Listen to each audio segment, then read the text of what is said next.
Ei, gente, boa noite. Vamos para a nossa terceira parte. Agora a gente conclui esse assunto, tá bom? Com fé em Deus. Vou projetar aqui o que ficou faltando. Então, paramos aqui em complexo de Golgi. Atual. Então, complexo de Golgi, ele é o sistema central de distribuição da célula, né? Então, ele vai receber o que foi produzido lá, né, no retículo endoplasmático rugoso, vai armazenar se não houver necessidade de ser utilizado naquele momento, né, na célula, ou então ele vai transformar se houver necessidade de transformação.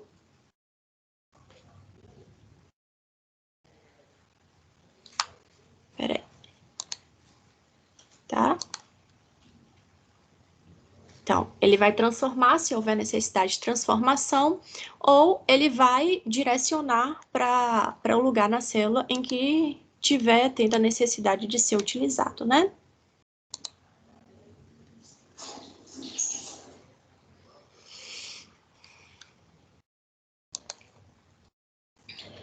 Então, muitas das substâncias que passam por esta organela, elas serão eliminadas da célula. Então, uma analogia que a gente vem fazendo com relação à escola, né, é como se o complexo de Golgi fosse o gerenciamento de limpeza. Se houver necessidade de armazenar e de estoque também. Se houver necessidade de armazenar, ele armazena. Se não houver, ele encaminha para o local da célula em que há necessidade da utilização daquele produto, né? Então, ele está ali entre o retículo endoplasmático e a membrana plasmática, porque ele vai receber o que o retículo endoplasmático vai enviar para ele, proteínas, amidos, lipídios, são bolsas membranosas e achatadas, transformam substâncias que chegam via retículo endoplasmático e eliminam substâncias produzidas pelas células, mas que vão atuar fora dela, por exemplo, enzima, quando libera enzima para o ambiente, para começar a fazer a digestão do nutriente, para depois a célula absorver. Então, o complexo de Golgi ele é responsável pela formação dos lisossomos, já que ele atua nesse processo de transformação dos nutrientes, né, de digestão celular, então ele precisa ter enzima, né? Então ele atua no processo de formação das enzimas, da lamela média dos vegetais, do acrossomo do espermatozoide, e ele está ligado à produção de polissacarídeos, exemplo da hemicelulose, que está presente na parede celular de plantas, e os carboidratos das glicoproteínas. Então, aqui um exemplo do complexo de Golgi, em forma de bolsões. Esses pontinhos aqui são as enzimas, né? Ele apresenta vesículas. E essa imagem aqui da direita é uma eletromicrografia. Aqui, né? É uma eletromicrografia, ou seja, se você fizer um corte, né, na célula e isolar essa parte do complexo de Golgi e colocar para visualizar no microscópio eletrônico de transmissão, né, TEM, quer dizer microscopia eletrônica de transmissão, você vai conseguir observar a estrutura dessa forma. Então, ela tem vesículas, né, e tem esses bolsões, que eles servem para o transporte de substâncias, armazenamento e transformação. E a parede celular? A parede celular ela está presente nas células vegetais. Então, essa parte de dentro aqui, deixa eu mostrar para vocês. Essa parte aqui, ó, é a membrana plasmática, que a gente já viu que ela vai selecionar o que vai entrar e o que vai sair da célula, através das suas proteínas. Essa parte aqui, estão vendo? Que eu dei um zoom nessa imagem, é a parede celular. Diferente da membrana plasmática, a parede celular não seleciona quem vai entrar e quem vai sair. A parede celular é apenas uma estrutura que provoca rigidez, determinada rigidez para a célula, para ela não perder a sua forma.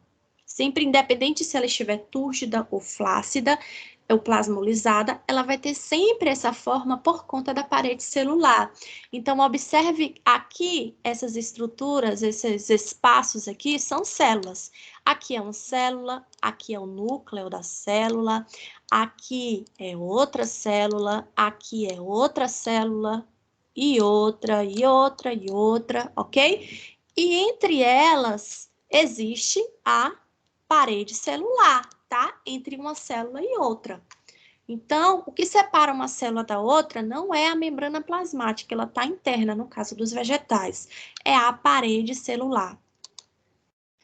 Então, a parede celular, ela confere proteção às células, proteção contra danos mecânicos, por exemplo. A sua constituição vai depender do tipo da célula que ela está. Ela restringe a distensão do protoplasto, ou seja, o protoplasto é tudo que está dentro da célula. Então, ela determina o tamanho fixo da célula, independente se a célula estiver inchada ou se ela estiver murcha. A parede celular está ali rígida no tamanho normal. Confere proteção aos componentes do protoplasto, ou seja, tudo que está dentro da célula. Determina tamanho e forma da célula. Ela é rígida, tá? E ela é totalmente permeável, né? Que eu falei para vocês. Tudo, a parede celular, ela não tem função de impedir a entrada de patógeno, de impedir a entrada de água, de nutrientes, não, vai entrar tudo na parede celular. Quem vai selecionar isso é aqui, ó, a membrana plasmática. A parede celular é só para proteção física e definir a estrutura da célula, né? A sua forma, tá? Então, define estrutura e forma e grande resistência e atenção. Então, ela tem a parede celular. Como é que uma célula, então, vai se comunicar com a outra? Através de estruturas que a gente dá o nome de plasmodesmos, como se fossem dedos.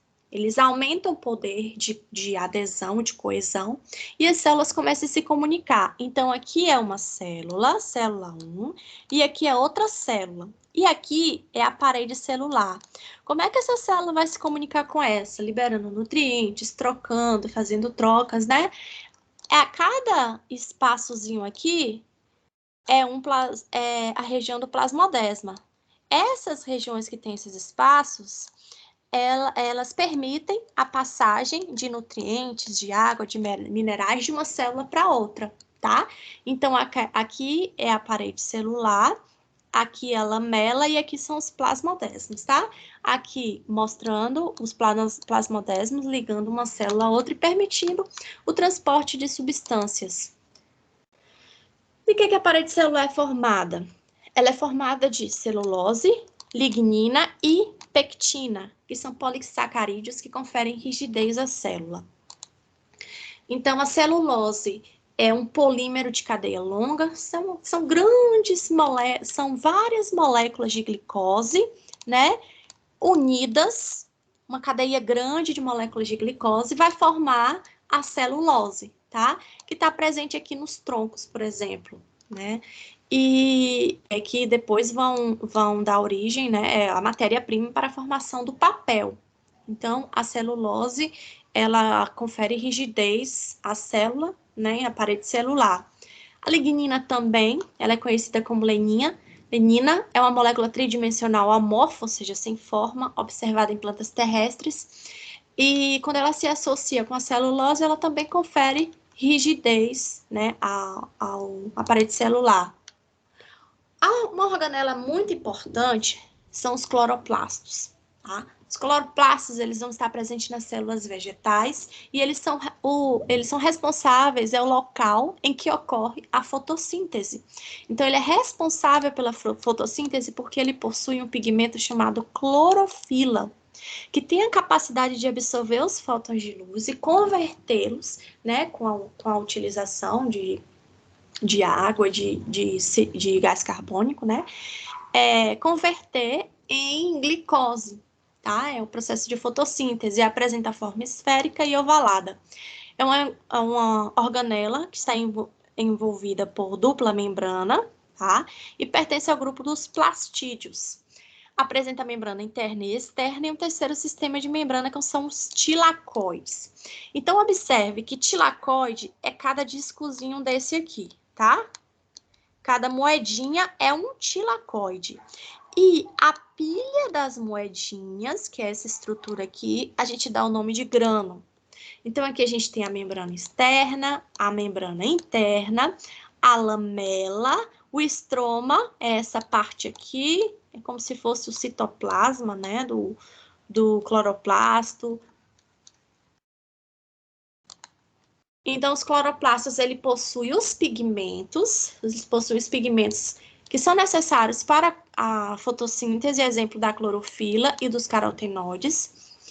Os tilacoides são organizados em pilhas, então a junção de vários tilacoides dá origem ao grano, que é o plural de grana. O compartimento fluido que circula é o estroma, que é análogo à matriz mitocondrial, e o grano é conectado por membranas às lamelas do estroma. Ok? Então, o cloroplasto, ele é um envelope, é formado por uma dupla camada externa que delimita o tilacoide. Como nós vimos, o tilacoide é cada discozinho desse aqui. O grano é o conjunto de tilacoide. A lamela lipoproteica são as pontes que ligam os tilacoides, nessa parte aqui, que vai ligar um tilacoide ao outro, vai ligar as pilhas. O estroma é a matriz proteica, onde a gente encontra DNA, RNA e ribossomos. Então, outra organela de extrema importância na célula são os cloroplastos, porque eles possuem o material genético, DNA e RNA. Então, assim como as mitocôndrias, os cloroplastos também conseguem fazer cópias de si mesmo. Por isso que a teoria da origem celular das células vegetais acredita que a membrana englobou uma molécula de cloroplasto, uma organela de cloroplasto, e dali foram surgindo, né, ela foi se especializando ao longo dos anos e foram surgindo as outras organelas. E é a partir dele que surgiu a célula vegetal, porque ele tem DNA. Então, aqui mostrando novamente, né, a planta. Onde é que a gente vai encontrar cloroplasto? Toda a parte verde que tiver na planta. Então, a maior parte da região responsável pela fotossíntese na planta são as folhas e os caules verdes. Por que verde? Porque é onde tem o pigmento clorofila, que ele confere a cor verde. E os vacúolos? As células vegetais maduras, elas apresentam grandes vacúolos centrais. Esses vacúolos ocupam quase o espaço todo da célula, de 80% a 90% do seu volume total. Já nas células jovens, a gente observa pequenos vacúolos. Então, a gente pode observar o nível de amadurecimento da célula a partir da forma como os vacúolos são dispostos. Se for um grande vacúolo, já é uma célula mais madura. Se forem vários vacúolos pequenos, é uma célula mais jovem. Porque ao longo do tempo, esses vacúolos pequenos, eles vão se juntando e formando um grande. E quem produz esses vacúolos é o complexo de Golgi. Então, aqui, né, mostrando as células jovens, possuem vários vacúolos pequenos, e ao longo do tempo, esses vacúolos vão se unindo e formando um grande vacúolo quando a célula estiver mais madura.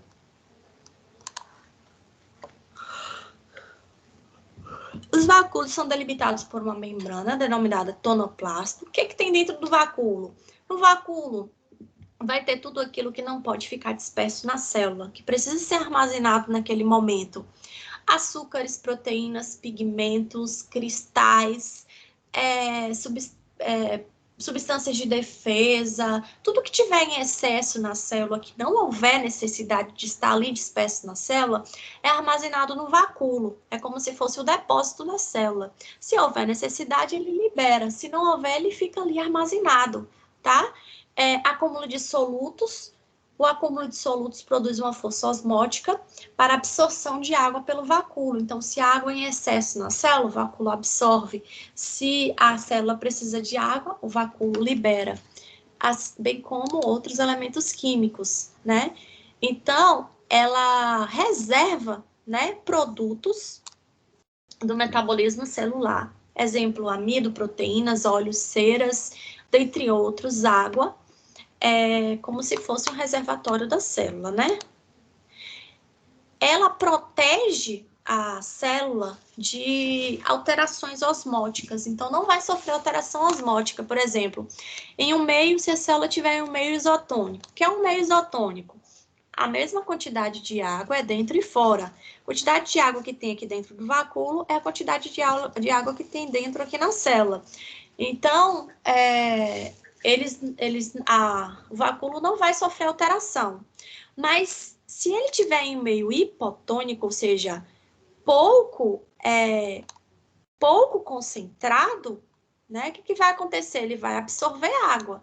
A tendência dele é absorver água, porque ele está mais concentrado do que o ambiente, então ele vai absorver água, né? Mas se ele estiver em um ambiente muito concentrado, ou seja, em um meio hipertônico, o ambiente de fora é mais concentrado que o de dentro, a tendência dele é perder água para fora. Mas ganhando água ou perdendo água, a célula permanece em sua forma normal por conta da parede celular, né, que confere a rigidez à célula. Função do vacúolo, então, para resumir: armazenamento de substâncias, vacúolos pequenos, acúmulo de proteínas, íons e outros metabólicos, substâncias proteicas, e realiza o controle osmótico. Então, pessoal, esse foi o assunto da nossa aula. Esses vídeos da parte de célula vegetal realmente ficaram grandes, porque o assunto é grande. E vocês precisam entender em detalhes, né, em riqueza de detalhes. Estou à disposição para resolução, né, Deixa eu tirar aqui.